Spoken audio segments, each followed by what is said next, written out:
Good afternoon hello everyone welcome back to my channel Supratish lifestyle and Kavita. आशा करी सबाई खूब भालो आছেন। आज হচ্ছে सरस्वती पूजा। सबाइके सरस्वती पूजार अनेक अनेक প্রীতি ও শুভেচ্ছা। আমার হাজব্যান্ড এই মারা গেছেন 3 মাসের বেশি হলো। আমি তার পুজো করতে পারবো না। যতই আমি সরস্বতী ঠাকুরকে ভালোবাসি আর আমি পুজো না করে থাকি না, প্রতি বছর পুজো করি, কিন্তু পুজো করা সেটা পরের কথা। কিন্তু আজকের দিনটা আমার কাছে খুবই একটা প্যাথেটিক এবং খারাপ দিন। এমনিতে আমি একা হয়ে গেছি হাজব্যান্ড চলে যাওয়ার পর। তারপরে কী আর করব, নিজেকে বেঁচে থাকতে হবে, নিজের লড়াই নিজের কাছেই। তারপরে এমনিতে সময় পাই না, প্রতিদিন স্কুল থাকে, প্রতিদিন বলতে বেশিরভাগ দিন স্কুলে থাকি। যেদিন ছুটি থাকে সেদিন আমিও বাড়ি থাকি না, আমি বিভিন্ন কাজে ব্যস্ত থাকি, বিভিন্ন অফিস আদালত, তারপরে ব্যাংক, বিভিন্ন জায়গায় দৌড়াদৌড়ি করি।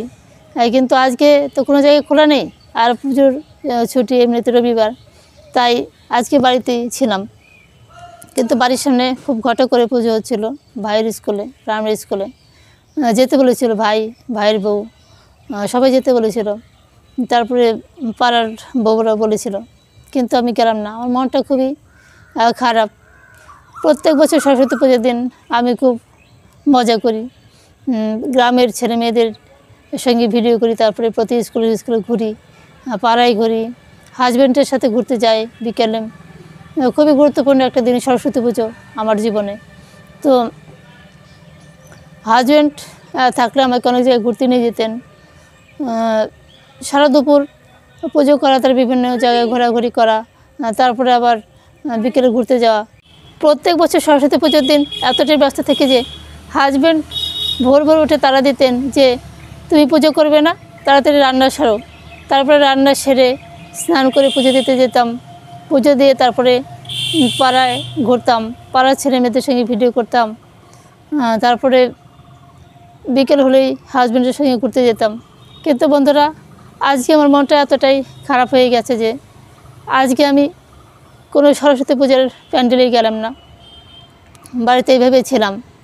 তো বাড়ির সবাই অনুরোধে শাড়িটা পরলাম। মা বাবা তারপরে ভাইয়ের বউরা বললো যে আজকে একটু শাড়ি পরো, প্রত্যেক বছর পুজোর দিন তুমি কত সাজতে, আজকে একটু শাড়ি পরো। তো ভাই বউদের অনুরোধে এই শাড়িটা পরলাম, ওরা আমাকে পরিয়ে দিল। তারপরে ভাবলাম একটু ক্যামেরার সামনে আসি। তো বন্ধুরা, একটা মানুষ জীবন থেকে চলে গেলে জীবনটা অনেক শূন্য হয়ে যায়, জীবন থেকে অনেক কিছু চলে যায়। তো আজকে আমার সেই মানসিকতা নেই যে আজকে আমি সেই জগতে বেরোবো, প্যান্ডে ঘুরবো, তারপরে বিভিন্ন জায়গায় যাব, সেই মানসিকতাটা আজকে আমার নেই। তবু সবার অনুরোধে একটু শাড়ি পরলাম। আজকে আমি আমার হাজব্যান্ডকে খুব মিস করছি, সবসময় করি, কিন্তু আজকের দিনটা খুবই গুরুত্বপূর্ণ আমার জীবনে।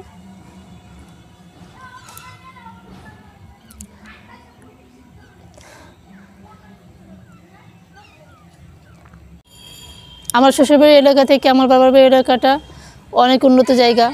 এখানে ভালো ভালো স্কুল রয়েছে, তারপরে পুজো হয়, অনেক বড় পুজো হয়। বাড়ির সামনে এসএস স্কুল, প্রাইমারি স্কুল, খুবই ভালো জমজমাট পুজো হচ্ছে। সবাই আমাকে ডাকতে এসেছিলো যে চলো ভিডিও করবে, তারপরে আমাদের সঙ্গে থাকবে। তো বন্ধুরা, মনটা এতটাই খারাপ, যেতে পারলাম না, ভালো লাগলো না। তো বন্ধুরা, আর ভালো করে কথা বলতে পারছি না। তো সন্ধ্যা প্রায় হতে চললো। আজকে দিনে আমি হাজব্যান্ডকে খুব মিস করছি। এমনিতেই একটা মানুষ না থাকা জীবনের অনেক বড় শূন্যতা।